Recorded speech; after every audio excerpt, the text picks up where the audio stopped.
Hello friends, mobile पाठशाला में आपका स्वागत है। दोस्तों, आज मैं आप लोगों के लिए एक नया इंट्रोडक्टरी सेशन लेकर के आया हूं। दोस्तों, इस सेशन की थ्योरी जो है वह संबंधित है नेशनल पार्क से और वाइल्ड लाइफ सेंचुरी से। नेशनल पार्क को दोस्तों हिंदी में कहते हैं राष्ट्रीय उद्यान और वाइल्ड लाइफ सेंचुरी को कहते हैं वन्य जीव अभ्यारण्य। ठीक है दोस्तों, ज्यादातर कंटेंट इंग्लिश में है, पर आप लोग इसकी फिक्र ना कीजिए, मैं हिंदी में उसको ट्रांसलेट करता हुआ और बताता हुआ समझाता हुआ आगे बढ़ूंगा। ठीक है दोस्तों, देखिए नेशनल पार्क होता क्या है। नेशनल पार्क दोस्तों, नेशनल पार्क क्या होता है कि एक संरक्षित क्षेत्र होता है। भारत सरकार द्वारा एक संरक्षित क्षेत्र होता है, संरक्षित वन्य क्षेत्र होता है। दोस्तों, इस क्षेत्र में मानव गतिविधियां बिल्कुल क्या होती हैं, बाधित होती है या सरकार द्वारा उनको रोका गया होता है। मतलब कि किसी भी तरह की मानव गतिविधियां जैसे कि पेड़ काटना इत्यादि या थोड़ा बहुत भी वहां पे मानव की गतिविधियां नहीं होने दी जाती। ठीक है, परंतु दोस्तों वन्य जीव अभ्यारण्य जो होता है उसमें कुछ लिमिटेड अमाउंट में मानव गतिविधियां या ह्यूमन इंटरवेंशंस अलाउड होते हैं। तो दोस्तों वन्य जीव अभ्यारण्य और राष्ट्रीय उद्यान, इन दोनों के बीच में यही फर्क है। दोस्तों बेसिक फर्क यही। ठीक है, देखिए दोस्तों क्या लिखा हुआ है। According to the Indian Ministry of Environment and Forest, a national park is area, whether within a sanctuary or not, that can be notified by the state government to be constituted as a national park। मतलब कि राज्य सरकार जो है, राज्य सरकार किसी area को नेशनल पार्क घोषित कर सकती है या नोटिफाई उसको कर सकती है। ठीक है, by reason of its ecological, faunal, floral. दोस्तों फॉनल फ्लोरल, फौना कहते हैं दोस्तों जीव जंतुओं को, जैसे कि स्तनपायी जीव हो गए या सरीसृप हो गए या चिड़िया हो गई, मतलब ऐसे जीव। और दोस्तों फ्लोरल जो होते हैं मतलब कि पेड़ पौधे इत्यादि। ठीक है, तो किसी भी क्षेत्र में अगर कुछ विशिष्ट पेड़ पौधे या जीव इत्यादि हैं और वहां पे कुछ एक जैव विविधता बनी हुई है तो उस क्षेत्र को नेशनल पार्क घोषित किया जाता है। दोस्तों वहां पर हो सकता है कि कुछ प्राकृतिक या मानव निर्मित ऐसे रिसोर्सेस भी हो सकते हैं, जैसे मान लीजिए कोई प्राचीन मंदिर है, ठीक है, या कोई पुरानी झील है वहां पर, तो जिसका महत्व है। तो दोस्तों यह झील भी और या मंदिर वगैरह भी उसमें प्रोटेक्टेड रहता है। ठीक है, और मानव गतिविधियां उसमें बिल्कुल भी अलाउड नहीं होती। और जूलॉजिकल एसोसिएशन और importance needed for the purpose of protecting and propagating और डेवलपिंग वाइल्ड लाइफ फॉरेन और इट्स इन्वायरमेंट। ठीक है दोस्तों, मतलब यह इसलिए बनाया जाता है क्योंकि वन्य जीवों का वहां पे जो थोड़ी बहुत कुछ इमारतें हैं, संस्कृति से जुड़ी हुई अन्य चीजें हैं, उनका पूरी तरह से संरक्षण किया जा सके, मतलब उस क्षेत्र का एज अ होल संरक्षण किया जा सके। ठीक है, तो आशा है आपको ये चीज समझ में आ गई होगी। ठीक है दोस्तों, human activity is permitted inside the national park except for the ones permitted by the chief wild life warden of the state under the condition given chapter 5 WPA 1972। दोस्तों भारतीय कानून के अनुच्छेद नंबर 4 WPA 1972 के अनुसार देखिए दोस्तों ऐसा है कि चीफ वार्डन जो है वो कुछ मानव गतिविधियां अगर होनी भी है नेशनल पार्क के अंदर, तो जो चीफ वाइल्ड लाइफ वार्डन होता है वही उन मानव गतिविधियों को अलाउ कर सकता है। ठीक है, ओनली 5 नेशनल पार्क्स। जब आजाद हुआ भारत तो उस समय कितने नेशनल पार्क थे दोस्तों? सिर्फ 5 ही नेशनल पार्क थे। ठीक है, परंतु अभी कितने हैं? 104। 104। ठीक है, आगे बढ़ते दोस्तों। देखिए नेशनल पार्क होता क्या है। ये हमारे संविधान के सेक्शन 35(4) के अंतर्गत आता है। ठीक है, सेक्शन 35(4) के अंतर्गत आता है, जो कि वाइल्ड लाइफ प्रोटेक्शन एक्ट है या वन्य जीवन का प्रोटेक्शन करने वाला एक अनुच्छेद। ठीक है, यह 1972 में जो है लागू हुआ। ठीक है, और यह सेंट्रल और स्टेट गवर्नमेंट दोनों के तत्वाधान से या दोनों के मतलब एक तरह से सहयोग से लागू हुआ। ठीक है, और provide protection to the entire ecosystem, मतलब कि पूरे के पूरे, जैसे मैंने आपको बताया कि पूरे क्षेत्र के ही इकोसिस्टम को प्रोटेक्ट करता है। अगर उसके अंदर कोई झील भी है तो उस झील में जो मछलियां वह भी प्रोटेक्टेड रहेंगी। वहां पे कोई मंदिर है, पुराना कल्चरल हेरिटेज है, तो वह भी प्रोटेक्टेड रहेगा। मतलब एक तरह से पूरा का पूरा क्षेत्र ही वो प्रोटेक्टेड रहता है अगर वह नेशनल पार्क घोषित हो चुका है या राष्ट्रीय उद्यान घोषित हो चुका है। ठीक है दोस्तों देखिए, पहले नेशनल पार्क, सबसे पहले नेशनल पार्क कौन कौन से थे? तो सबसे पुराना जो नेशनल पार्क है दोस्तों वो हेली नेशनल पार्क है। और यह कहां पर स्थित है दोस्तों? यह नई दिल्ली या दिल्ली में स्थित है। ठीक है, हेली नेशनल पार्क। और यह 1936 में इसकी स्थापना की गई थी। ठीक है, तो आप याद रखिएगा, सबसे पुराना national park heli national park. दोस्तों, जो एक और सबसे पुराना नेशनल पार्क है वह है Jim Corbett national park. Jim Corbett national park. दोस्तों, जिम कॉर्बेट नेशनल पार्क, एक ऐसे जिम कॉर्बेट नाम के व्यक्ति थे, ब्रिटिशर थे, जो के शिकारी थे। ठीक है, ही वॉज अ हंटर। वो दोस्तों क्या करते थे कि उन्होंने कुछ मतलब आदमखोर बाघों को मारा था और लोगों को प्रोटेक्ट किया था, और साथ ही वन से उनका बहुत ज्यादा जुड़ाव था। तो जिम कॉर्बेट नेशनल पार्क उन्हीं के नाम पर पड़ा है। दोस्तों, जिम कॉर्बेट नेशनल पार्क कहाँ पे है? यह उत्तराखंड में स्थित है। ठीक है, उत्तराखंड में स्थित है। ठीक है दोस्तों, देखिए हेमिस सबसे ऊंचाई पर मौजूद नेशनल पार्क जो है वह कौन सा नेशनल पार्क है दोस्तों? Hemis national park. Hemis national park. ठीक है, हेमिस नेशनल पार्क सबसे ऊंचाई पर मौजूद नेशनल पार्क है। 4400 स्क्वायर किलोमीटर इसकी एरिया है और यह लद्दाख राज्य में स्थित है। ठीक है, अच्छा दोस्तों, हेमिस नेशनल पार्क लद्दाख राज्य में स्थित है, तो हेमिस मठ कहाँ पे स्थित है? तो दोस्तों, हेमिस मठ भी लद्दाख में स्थित है, या एक बौद्ध मठ है। ठीक है, अच्छा आगे बढ़ते देखिए, first marine national park of India. दोस्तों, मैरीन नेशनल पार्क या समुद्री राष्ट्रीय उद्यान, यह क्या होते हैं? दोस्तों देखिए, जैसे कि किसी जंगली इलाके को प्रोटेक्ट कर दिया गया या किसी भूभाग को प्रोटेक्ट कर दिया गया, उसी तरह से समुद्र में किनारों पे क्या होता है कि हो सकता है कि मूंगा वृत्तियां हो, प्रवाल वृत्तियां हो, वहां पर मछलियां निवास करती हो, तो वहां पे कोई कूड़ा कचरा ना फेंके, वहां पे उसका मिसयूज ना हो, वहां पे लोग बोटिंग ना करने लग जाए, जिससे जो है जीवों को थोड़ी सी भी परेशानी हो। इसीलिए समुद्र के क्षेत्र को प्रोटेक्ट किया जाता है। ठीक है, प्रोटेक्ट किया जाता है सरकार द्वारा और उसे नेशनल पार्क घोषित किया जाता है, तब वह समुद्री नेशनल पार्क हो जाता है। ठीक है, देखिए दोस्तों, गल्फ ऑफ कच्छ या कच्छ की खाड़ी, ये भी एक नेशनल पार्क है, मरीन नेशनल पार्क है। ठीक है, टोटल हमारे देश में कितने मरीन नेशनल पार्क है दोस्तों? तो आप याद कर लीजिए, टोटल 6 मरीन नेशनल पार्क। ये क्वेश्चन ऐसे पूछ लेगा कि टोटल कितने समुद्री राष्ट्रीय उद्यान है, तो टोटल 6 समुद्री राष्ट्रीय उद्यान है। ठीक है, अच्छा दोस्तों, एक है floating national park in the world, मतलब कि दुनिया में एकमात्र तैरता हुआ नेशनल पार्क। दोस्तों, मैंने आपको झील वाले चैप्टर में बताया था कि मणिपुर में एक झील है जो कि पूर्वोत्तर भारत की सबसे बड़ी झील है। दोस्तों, उस झील का नाम क्या है? लोकटक झील। उसी लोकटक झील पे दोस्तों क्या है कि नेचुरल मेड और कुछ मैन मेड भी फुमड़ियां हैं। ठीक है, जो मतलब तैरते हुए भूभाग हैं, झील में इधर उधर तैरते रहते हैं। ठीक है, तो दोस्तों एक ऐसी ही इतनी बड़ी फुमड़ी है कि उस पर पूरा का पूरा नेशनल पार्क इस्टेब्लिश हो गया है। ठीक है दोस्तों, उस नेशनल पार्क का नाम क्या है? केबुल लाम जाओ। ठीक है, और किस लेक पर स्थित है या किस झील पर यह स्थित है? तो लोकटक झील पर स्थित है। लोकटक झील पूर्वोत्तर भारत की सबसे बड़ी झील है। ठीक है, आगे बढ़ दोस्तों, देखिए पन्ना नेशनल पार्क।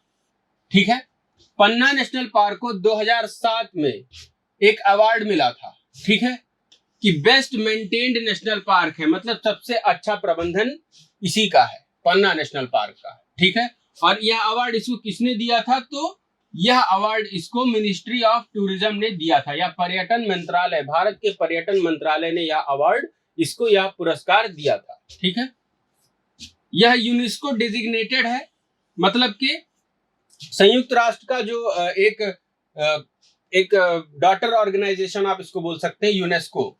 तो दोस्तों यूनेस्को से ये डिजिग्नेटेड है। ठीक है, और बायोस्फीयर रिजर्व का स्टेटस इसको मिला हुआ है।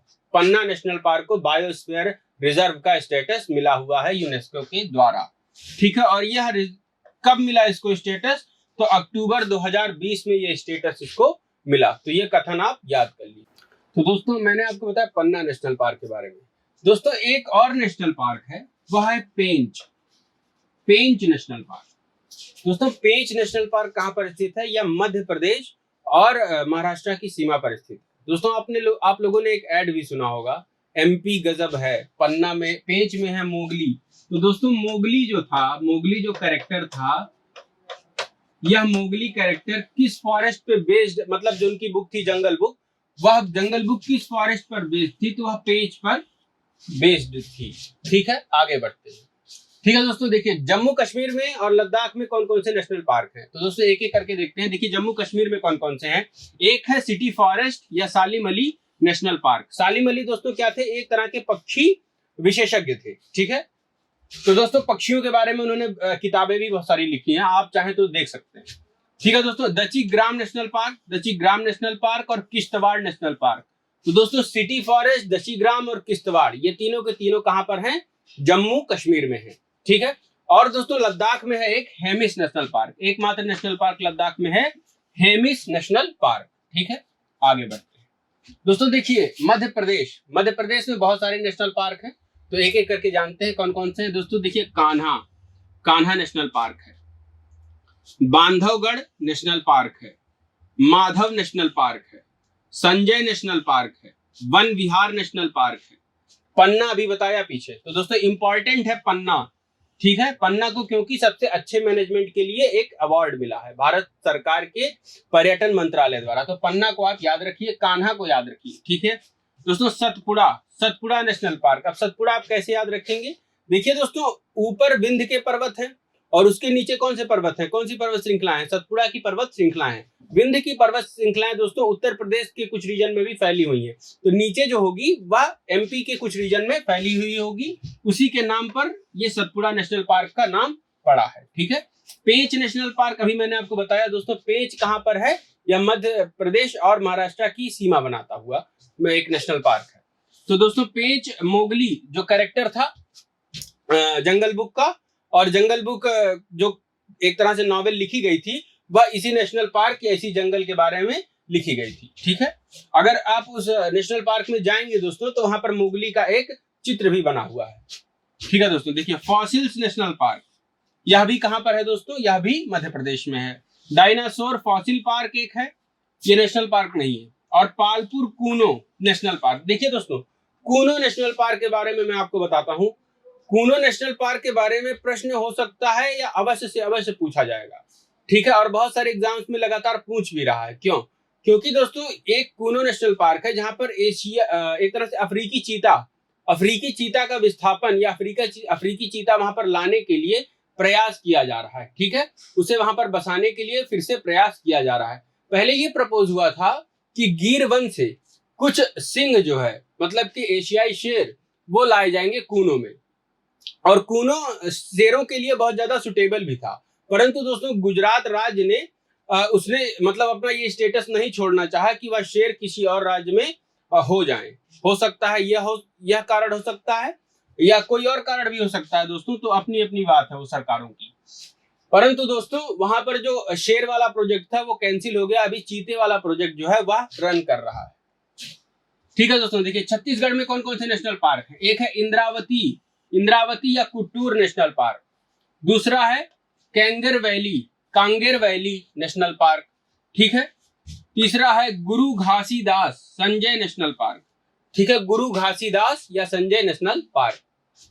आगे बढ़ते हैं। असम में दोस्तों, असम में कौन कौन से नेशनल पार्क हैं? देखिए 5 यहाँ पे लिखे हुए हैं। Dibru Saikhowa national park, Kaziranga national park. दोस्तों काजीरंगा नेशनल पार्क जो है वह किस लिए प्रसिद्ध है?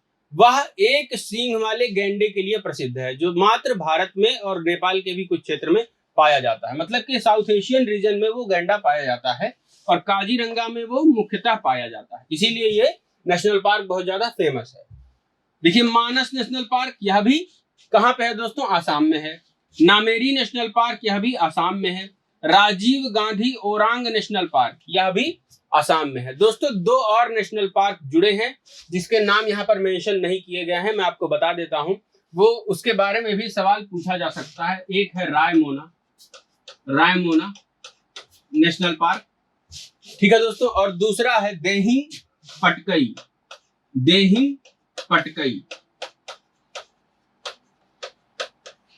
ठीक है, देहिंग पटकई और रायमोना, ये 2 नए नेशनल पार्क अभी जुड़े हैं आसाम में। तो दोस्तों आसाम जो है वो अब उसमें 7 नेशनल पार्क हो गए टोटल। ठीक है, अब पहले कितना हुआ करते थे, 5 हुआ करते थे। ठीक है, अभी 7 हो गए। ठीक है दोस्तों, आगे बढ़ते हैं आसाम से। Kaziranga national park, Kaziranga national park बहुत इंपॉर्टेंट है, यह आसाम का एक नेशनल पार्क है दोस्तों, और एक सींग वाले गैंडे के लिए बहुत ज्यादा फेमस है। देखिए, 1 हॉर्न राइनोसेरस। दोस्तों यहाँ पर हाथी भी पाए जाते हैं, जंगली भैंसा भी पाया जाता है, wild boar.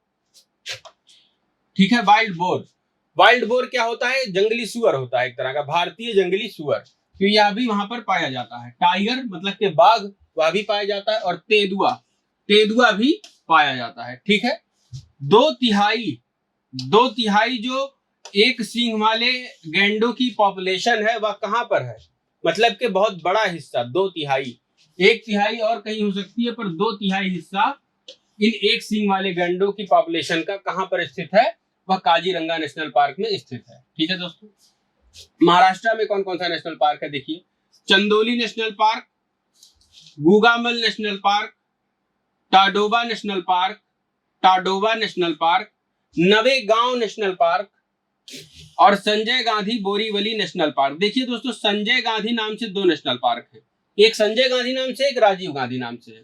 Rajiv Gandhi Orang national park Assam में है। ठीक है, राजीव गांधी ओरांग नेशनल पार्क असम में है, और संजय गांधी बोरीवली नेशनल पार्क यह महाराष्ट्र में।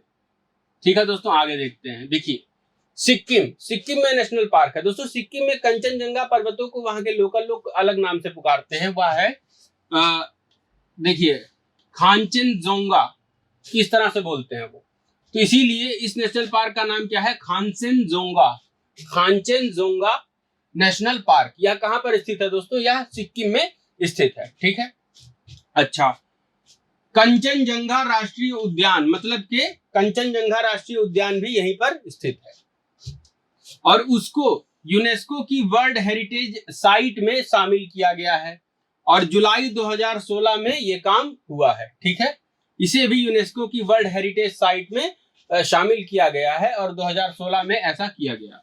ठीक है, it was included in the UNESCO man and the biosphere programme, मतलब यूनेस्को का एक मैन और बायोस्फीयर प्रोग्राम चला था, उस प्रोग्राम में भी इस नेशनल पार्क को इंक्लूड किया गया है। ठीक है, यह नेशनल पार्क, इस नेशनल पार्क का नाम दोस्तों कैसे पड़ा, कंचनजंगा पर्वत के नाम पर इसका नाम पड़ा हुआ है। ठीक है, पर उसको बुलाते किस नाम से वहां के लोग, खांचनजोंगा। ठीक है, आगे देखते हैं भीमराव अंबेडकर। अब देखिए दोस्तों, उत्तर प्रदेश के कुछ नेशनल पार्क और पक्षी विहारों के बारे में मैं आपको एक एक करके बताऊंगा। देखिए दोस्तों, Bhimrao Ambedkar bird wild life sanctuary, दोस्तों यह कहां पर स्थित है, यह स्थित है प्रतापगढ़ में।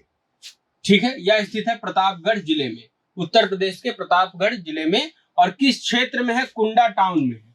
कुंडा, कुंडा नाम का एक छोटा सा कस्बा है, वहीं पर यह बर्ड वाइल्ड लाइफ सेंचुरी स्थित है। ठीक है, और यहाँ पे मतलब तरह तरह के पक्षी और मैमल, छोटे मोटे जीव और सरीसृप, मतलब जैसे घड़ियाल हो गया, मगरमच्छ हो गया, ये सब भी यहाँ पर रहते हैं।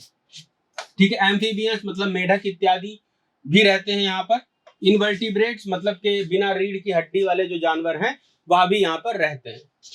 ठीक है, जैसे बिना रीढ़ की हड्डी वाले जानवर कौन से हो जाएंगे दोस्तों, जैसे घोघा हो गया, या स्नेल जिसको बोलते हैं, और भी कई सारे ऐसे जीव हैं। ठीक है, bird fly up to 5000 kilometre, मतलब 5000 किलोमीटर की दूरी तय करके विदेशी पक्षी यहाँ पर प्रवास करके आकर के रुकते हैं। ठीक है, इसीलिए ये बर्ड वाइल्ड लाइफ सेंचुरी बहुत ज्यादा जो है इंपॉर्टेंट है। ठीक है, आगे बढ़ते हैं। दुधवा नेशनल पार्क, दोस्तों दुधवा नेशनल पार्क उत्तर प्रदेश में स्थित है, और यह लखीमपुर जिले में, लखीमपुर खीरी नाम के जिले में स्थित है। यह एक बड़ा नेशनल पार्क है उत्तर प्रदेश का।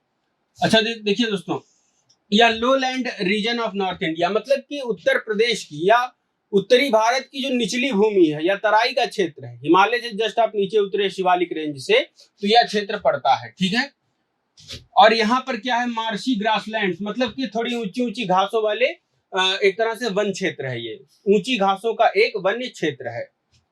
अच्छा दोस्तों, ये जो नेशनल पार्क है दुधवा टाइगर रिजर्व की भी मान्यता इसको प्राप्त है। एक तरह से ये टाइगर रिजर्व है, बाघों का भी संरक्षण ये करता है। ठीक है, कहाँ पर है? लखीमपुर खीरी डिस्ट्रिक्ट में।